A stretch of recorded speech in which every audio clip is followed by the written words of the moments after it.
I think one of the strangest things that has taken hold of much of the Protestant imagination in regard to theology is that death is some sort of phenomenon that prohibits any work of grace or even really judgment, that everything is done. I'll hear people quote to me Hebrews 9:27. It's appointed that each man die once, and after this, the judgment. Yeah. Then what? Oh, there's a judgment. And then what happens? I think it's a result of revivalism deeply influencing certain aspects of our theology, that we've just heard a million altar calls about, if you died tonight, do you know where you would spend eternity?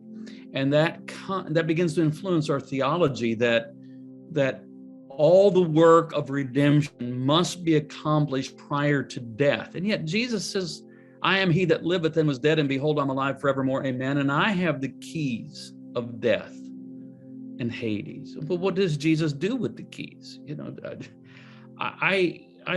again, then another problem is then Protestants become very allergic to anything that sounds remotely like purgatory.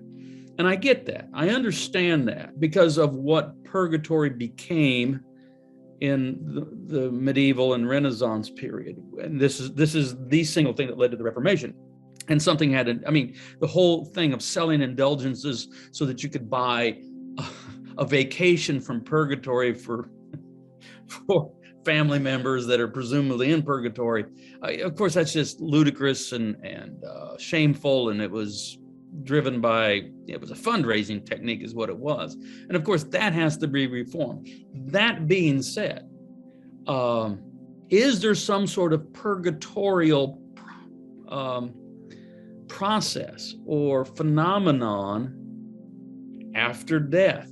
Well, you look in 1 Corinthians chapter 3, and we're told about our works being subjected to fire, tested by fire, and that which is wood, hay, stubble, that's consumed and suffers loss. That which is gold, silver, precious stone is refined and passes through the fire.